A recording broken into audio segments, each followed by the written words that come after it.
자, 그러면 종목별 이야기 오늘 뭐 사지에서 본격적으로 시작해 보도록 하겠습니다. 오늘은 MBN골드 윤광진 매니저와 함께하겠습니다. 안녕하세요. 네, 안녕하세요. 네, 어서 오세요. 자, 오늘은 어떤 8개의 종목들이 등판을 하는지 먼저 화면으로 만나보시죠. 오늘 홍기남님의 추천주부터 보시겠습니다. 모나리자인데요. 우한 폐렴과 미세먼지 테마를 같이 안고 있는 종목입니다. 현재 5,470원까지 장중도 올라가는 모습을 보여줬는데요. 짧게 목표가를 5,500원까지 잡아주셨는데 오늘도 터치가 가능하지 않을까 싶네요. 자, 다음은요. 김종구님의 대결 종목 VTGMP입니다. 자회사 케이블리의 중국 파트너십 확장 소식이 있습니다. 현재 11,050원 지나면서 목표가는 13,000원 보시겠습니다. 다음 대결 종목 오하임님의 아세아 제지입니다. 제지주 나왔네요. 제지 펄프업계의 혁신과 또 총선 테마주로 엮이면서 기대가 되고 있습니다. 현재 36,300원 지나고요. 38,000원 바라보겠습니다. 다음은 전석봉님의 캠트로닉스입니다. 디스플레이 재료와 터치 모듈을 만드는 업체, 올해 실적에 대한 기대감이 있습니다. 18,700원부터 22,000원까지 잡아주셨네요. 이번에는 윤여민 팀장의 KMW입니다. 2분기 실적 어닝 서프라이즈가 기대가 되고 있습니다. 1분기를 지나서 올해 2분기를 바라보면서 지금 들어가도 괜찮겠다라고 보셨고요. 목표가 8만 원입니다. 네, 다음은요. 곽영훈 부장의 SK케미칼입니다. 기저효과도 있고요. 또 제약 부문의 안정적인 성장세가 보입니다. 실적 개선 가능하겠다라는 분석이고요. 현재가 65,900원입니다. 목표가 8만 원 주셨네요. 다음 정원정 과장은 백광소재 추천해 주셨습니다. 석회 제품 대표적인 종목이죠. 또 고속도로 휴게소 사업도 영위를 하고 있습니다. 목표가 6,000원 나왔습니다. 마지막으로 염승환 차장은 오늘 나스미디어를 추천해 주셨습니다. 4분기 실적도 기대가 되고 온라인 광고 시장의 성장으로 이제 수혜를 대표적으로 받겠다라고 보시고 있습니다. 목표가 41,000원입니다. 네, 오늘은 좀 다양한 섹터에서 다양한 종목들이 등장을 했는데요. 하나씩 대결을 펼쳐보도록 하겠습니다. 먼저 모나리자와 VTGMP예요. 네. 두 종목, 일단 목표가 근접했는 종목도 있기 때문에 우리가 목표가를 빼고도 이 종목들이 괜찮은지 한번 따져봐야 될 것 같아요. 모나리자는 지금 목표가 위로 올라섰네요. 네, 그러네요. 네, 그 모나리자나 그 VTGMP 같은 경우에는요, 네. 전형적인 그 테마주라고 이제 분류가 할 수 있고요. 요런 것들이 이제 좀 인기 종목을 좀 많이 끌어서 지금 상당히 상승세를 좀 보이고 있다라고 좀 봐지고 있거든요. 특히 이제 모나리자 같은 경우에는 제가 상당히 좀 많이 주가가 올라가고 있기 때문에 제가 뭐 말이 별 필요가 없을 정도로 이미 뭐 달성했다라고 네. 봐지고 있고. 여기 보니까는 왜 이렇게 많이 올라가나라고 이제 제가 좀 보니까 최근에 그 중국에서 그 폐렴 정세에 대응해서 지금 이 회사에서 그 마스크 N95 마스크라는 그 종류가 지금 없어서 못 팔 정도로 굉장히 불티나게 팔리고 있다고 합니다. 그래서 공급을 수요를 따라가지 못할 정도로 지금 공급이 딸려서 지금 이런 그 주가가 네. 나오고 있다고 하는데요. 제가 볼 때 이게 이 회사 자체가 굉장히 견조한 실적을 내고 있는 회사였는데 이런 뉴스까지 더해지니까 아주 우량한 종목으로 아마 됨으로 해서 좀 추세에 따라가는 그런 그 유명세에 따라가는 그런 종목으로 분류가 되지 않았을까라는 생각이 좀 들고요. 제가 다만 좀 염려되는 거는 이런 종목들이 뉴스가 사라지고 이슈가 사라지면 확 꺼지는 증상이 좀 나타나거든요. 자, 그런 부분들만 좀 조심하면 좋겠다라는 생각이 좀 들고요. 이미 목표가를 달성했기 때문에 이 종목에 대해서는 조금 매력이 좀 떨어지지 않을까. 지금 들어가긴 부담이죠. 네, 지금은 들어가기는 좀 부담스럽지 않을까. 좀 더 지켜보고요. 어느 정도 조정이 되고 있을 때 좀 들어가 보고 요즘 이슈가 되고 있는 중국의 폐렴 증상이 어디까지 갈지 이런 부분들을 좀 확인하면 좋을 것 같습니다. 그래서 모나리자 같은 경우에는요. 제가 오늘 아침에 이거 점수를 받았는데 그래서 아침에 점수를 매겼을 때는 한 78점 정도 나왔는데 지금 제가 아침에 이걸 볼 수 있는 경향이 좀 없어서 그랬는데 지금 정도면 다시 한 75점 정도 나오지 않을까. 왜 그러냐면은 이미 목표가를 달성했기 때문에 그 매력도가 좀 떨어져서 그러지 않을까 생각이 좀 들고요. VTGMP 같은 경우에도 제가 좀 조사를 좀 많이 해보니까는요, 이 최근에 왜 이렇게 주가가 우상향을 하느냐라고 이제 조사를 좀 해봤거든요. 이게 이렇게 가는 이유가, 보니까는 그 업보다는 자회사인 그 케이블리라는 그 회사가 중국 시장을 놓고 굉장히 큰 마케팅도 하고 공연 기획사 이렇게 해서 앞으로 뭐 K-팝 쪽으로 해서 앞으로 큰 방향을 불러일으키지 않을까라는 생각이 좀 들어서 많은 투자자들이 이런 쪽으로 큰 점수를 줘서 아마도 이런 데 큰 매력 포인트를 느껴서 주식 시장에 좀 판도가 좀 이렇게 기울고 있지 않을까 이런 생각이 좀 들었고요. 최근에도 보시면 알겠지만 굉장히 지금 많이 올라가고 있는 모습을 보고 있거든요. 그래서 제가 볼 때에는 지금이 아마 좀 많이 고점을 형성하지 않았나라고 생각이 들고요. 이 이상 더 올라가는 거에 대해서는 조금 거품이 끼지 않을까라는 생각이 좀 들고요. 지금 이 주가를 봤을 때 이미 많이 올라갔기 때문에 제가 생각할 때는 내재 가치를 만들어내기가 평가하기가 저도 상당히 좀 많이 어려웠습니다. 그래서 한 13,000원 정도가 제가 봤을 때에는 최고가 되지 않을까라는 생각이 좀 들고요. 그래서 점수는 83점 정도 나왔습니다. 그래서 모나리자보다는 점수가 좀 더 좀 나왔긴 하지만 네. 이것 역시 테마주의이기 때문에 여러분들 이 주식 투자할 때는 상투 잡고 나가는 들어가는 일이 없도록 조심하는 게 좋을 것 같습니다. 네, 공교롭게도 두 종목 모두 지금 고점의 부분에 있는 종목입니다.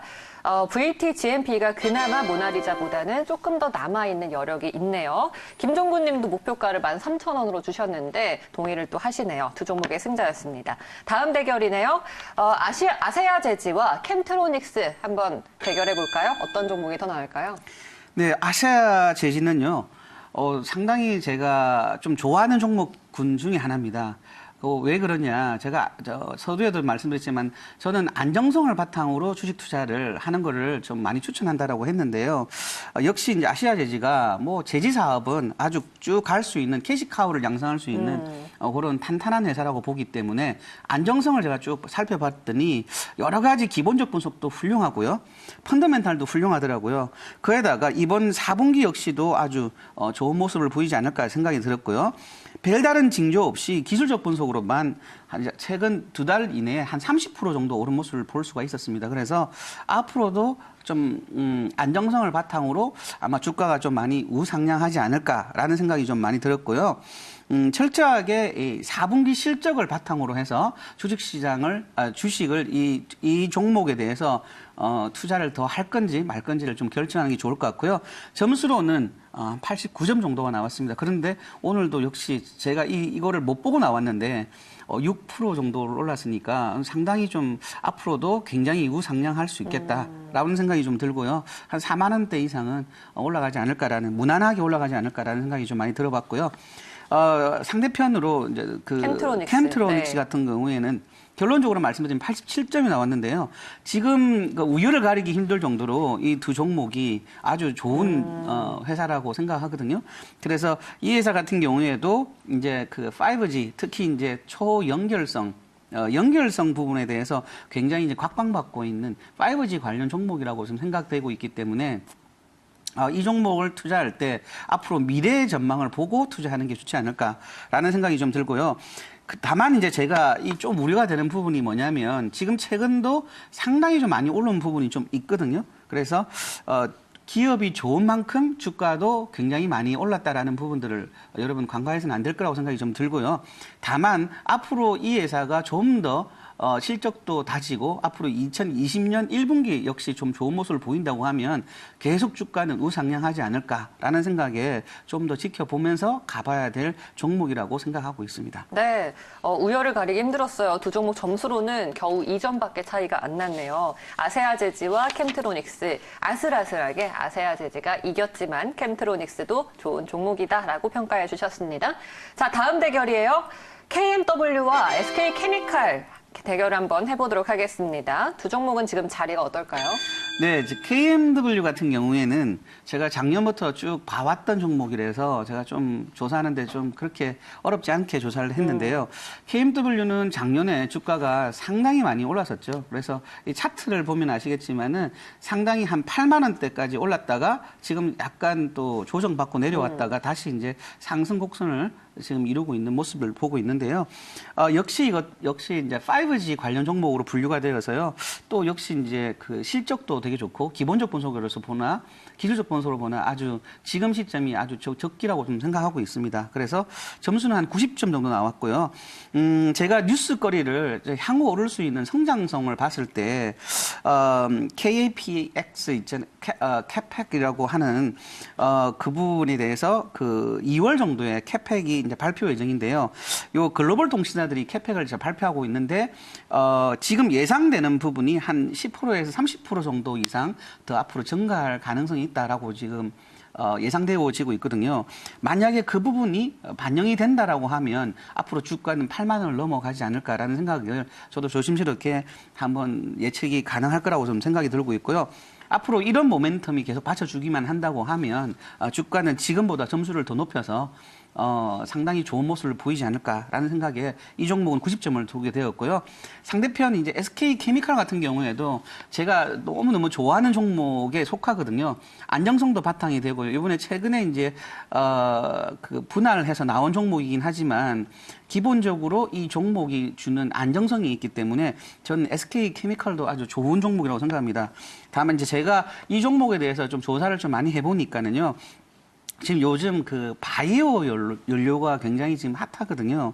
그래서 향후 이제 자연적으로 굉장히 청정적으로 깨끗한 연료를 개발하려고 지금 모든 그 포커스가 맞춰져 있는데요. 거기에 아주 적합한 그 연료, 특히 이제 제가 알아보니까는 바이오 연료 중에서 중진류, 그러니까 그 고기, 기름, 폐식용유를 만든 바이오 중류 정도로 여기서 포커스를 맞춰갖고요. 최근에 이제 8만 리터를 만들어서 이번에 판매를 했더라고요. 그래서 이 부분이 앞으로는 미래 먹거리 사업에서 가장 독보적으로 발전할 수 있겠다 생각이 들어서 SK케미칼 같은 경우에는 지금 점수보다도 향후 점수가 훨씬 더 좋은 영향을 미치지 않을까. 라고 그 생각이 듭니다. 그래서 매출액을 아까 8만 리터를 생산해 갖고 매출액이 한 500억 정도를 달성했더라고요. 그래서 앞으로는 이게 굉장히 많이 늘어나지 않을까라는 그 징조의 첫 단추라고 생각하기 때문에 지금은 88점이 나왔지만 향후는 아주 높은 점수가 나오지 않을까 생각이 듭니다. 좀 아쉽게도 지금 상황을 놓고 봤을 때에는 KMW가 점수가 약간 더 높아서 지금 오늘 시점에서는 KMW가 맞지만은 향후는 정말 우열을 가리기가 힘들겠구나라는 생각이 좀 많이 들었습니다. 네. 지금 이제 먼저 갈 종목은 KMW니까 승자가 네. 되었는데 네네. SK케미칼도 미래의 역시, 성장 네. 가치를 봤을 때 긍정적이다라고 정리를 해볼 수 있겠네요. 네, 자, 맞습니다. 다음 대결입니다. 백광소재 대 나스미디어예요. 두 종목은 어떻게 보세요? 네, 백광소재 같은 경우에도 제가 그 오늘은 뭐 이런 종목 저런 종목 많이 나오지만 그 테마주 종목들이 많이 나오는데 이것 역시 이제 테마주라고 테마주 유형이 뚜렷이 나타나는 종목이라고 할 수 있겠습니다. 그래서 제가 이 종목을 제가 쭉 찾아보니까는 특별한 이유 없이 최근에 주가가 좀 많이 올랐더라고요. 이런 것들이 기술적인 반등에 의해서 종목이 좀 많이 주가가 좀 많이 오르는가 보는데요. 최근에는 또 거래량이 좀 많이 사라져서 주가가 좀 많이 하향세를 그리고 있는데요. 이런 종목들을 제가 또 기술적 분석을 좀 많이 봤을 때 그닥 이렇게 뭐 좋은 회사라고 보기는 어렵다라고 저는 제 판단은 그러는데요. 뭐 사람들마다 보는 관점마다 다르기 때문에 그 개개별로 투자 주체에 따라서 다 다를 거라고 생각이 들고요. 다만 제가 바라볼 때에는 이 종목은 한 71점 정도로 해서 투자하기에는 아직까지는 좀 이른 감이 있지 않는가라는 생각이 좀 많이 들고요. 아직 이렇다 할 그 이슈도 없다라는 생각이 좀 많이 네. 들고요. 이건 역시 이제 이슈를 보고 투자를 해야 되지 않을까 생각이 들어서 71점이 나왔고요. 반대편에 있는 그 나스미디어를 한 번 더 설명을 드리면은요. 이 나스미디어 같은 경우에는 디스플레이 광고 중심으로 해서 요즘 핫하게 돼 있는 유튜브 광고, 뭐 유튜브 그쪽에서 이제 광고 수익 이런 것 좀 많이 올리고 있고요. IPTV나 뭐 디지털 5개 광고 매체 판매업을 주로 사업을 하고 있는데요. 이 시장이 앞으로는 굉장히 각광받을 시장이라고 저는 생각하고 있기 때문에 나스미디어의 점수를 91점을 줬습니다. 그래서 앞으로 성장성에 있어서 아주 무시 못할 정도로 앞으로 계속해서 성장할 수 있겠다라는 생각이 좀 많이 들었고요. 역시 이제 이 회사 같은 경우에는 지금 1, 2, 3분기 통틀어서 작년보다 훨씬 더 뛰어난 그 매출액 그리고 영업이익, 순이익이 발생했기 때문에 4분기 역시 좀 좋은 실적 발표만 이어진다고 하면 계속해서 우상향적인 주가 행보가 이어질 거라고 생각이 듭니다. 네, 알겠습니다. 나스미디어가 백광 소재를 아주 큰 격차의 점수로 제치면서 또 승리를 하였습니다. 자, 이렇게 8개의 종목들 우리가 한번 점수까지 만나봤는데요. 그렇게 되면은 오늘의 우승 종목을 가려볼 수 있을 것 같아요. 네. 오늘의 우승 종목은 나스미디어네요. 91점. 네, 맞습니다. 네. 그래, 오늘 같은 경우에는요, 제가 사실 너무 점수 매기가 힘들었어요. 약간의 점수 차로 우승 점수가 이렇게 나왔지만은요, 제가 항상 여러분들에게 설명드리는 게 90점이 넘어가면 저 역시 이제 저랑 같이 하고 있는 분들에게 지금 소개를 하고 있는 종목군에 속하거든요. 그래서 오늘도 너무 훌륭한 종목이 나왔는데 나스미디어 같은 경우에는 여러분들에게도 한번 좀 유념해서 보시라고 할 정도로 훌륭한 종목이라고 할 수 있겠습니다. 조금 더 이 종목에 대해서 잠깐 설명드리고 점수하고 내재 가치를 설명드리려고 하는데요. 이 회사 같은 경우에는 방금도 말씀드렸지만 매출액이 지난해보다 한 12.7% 증가한 1,501억 원 정도가 되고 있고요. 영업이익은 21.8% 정도 더 늘어났거든요. 작년보다 더 늘어나서 앞으로 추정치가 봤을 때 작년보다 좀 더 늘어난다고 한다면 4분기에 만약 예상치만큼만 나온다 그러면은요, 역대 최고가 나올 가능성이 있어서 저 역시 이제 이런 걸 보고 여러분들에게 좀 눈여겨보시라고 자꾸 이렇게 강조하고 있는 거고요. 예상대로만 만약에 가지고 2020년 1분기, 2분기만 이어진다고 하면 이 종목은 상당히 많이 올라갈 수 있을 거라 이렇게 생각이 들고 있습니다. 그래서 최종적으로 제가 생각하는 이 종목의 점수는 아까 91점이라고 제가 말씀드렸고요. 네. 제가 생각하는 내재 가치는 지금은 38,100원, 어제 종가 기준으로 38,100원이었는데 좀 오늘도 좀 많이 올랐고요. 내재 가치는 57,500원 정도 나왔습니다. 뭐 여러 가지 평가를 매길 만한 데이터를 바탕으로 57,500원 정도가 나왔고요. 매수가 1차 목표가는 제가 단기 매매하시는 분들한테 대상으로 한 48,000원을 추천해 드리고 있고요. 2차 목표가는 이제 장기적으로 좀 길게 가시는 분들 대상으로는 한 7만 원 정도 보고 가면 좋지 않을까라는 생각이 듭니다. 7만 원 전후로 한번 생각해 보시고 장기적으로 보고 가시면 좋지 않을까 이런 생각이 듭니다. 지금 현재가가 39,300원인데 지금 들어가도 괜찮은 거예요? 네, 지금 들어가도 아주 좋은 모습이고요. 윌리엄 오닐이 이야기했지만은 최고가를 찍은 종목들에게 오히려 더 투자를 하라고 하는 그런 부분들이 있거든요. 그래서 저 역시 그 부분에 대해서 여러분들에게 같은 말로 추천드리고 싶습니다. 알겠습니다. 자, 나스미디어 그러면 가격 전략을 정리를 해보면 지금 현재가에도 들어가도 괜찮습니다. 그리고 염승환 차장께서는 나스미디어의 목표가를 41,000원 정도로 잡아주셨는데 우리 윤강진 매니저께서는 더 높게 1차 목표가도 48,000원까지 보자고 해주셨고요. 그 이후에는 57,000원 이상까지도 바라볼 수 있는 거죠. 네, 맞습니다. 알겠습니다. 네네. 손절가는 3만 원으로 잡아주셨습니다. 오늘의 우승 종목 저희가 윤강진 매니저와는 토너먼트 대결이 아니라 이 윤강진 매니저의 분석 기준에 따라서 점수로 우승 종목을 가려보았습니다. 나스미디어 총 91점을 달성하면서 오늘의 우승 종목이 되었습니다. 자, 이렇게 종목에 대한 이야기 나눠봤고요. 오늘 무료 방송도 있으시죠? 네, 오늘 무료 방송도 6시에 또 진행하게 되었고요. 또 마찬가지로 이제 오늘 제가 이렇게 너무 짧은 시간에 이런 평가를 내리다 보니까 조금 부족한 부분이 좀 있거든요. 그래서 이 종목들에 관심 있는 분들은 제가 진행하는 무료 방송에 좀 참가하시면 또 자세하게 좀 더 디테일하게 여러분들에게 알려드리도록 하겠습니다. 네, 나스미디어에 대해서도 들어보고요. 시장에 대한 자세한 이야기도 들려주시기 바랍니다. 오늘 매니저님 말씀 여기까지 들을게요. 고맙습니다. 네, 감사합니다.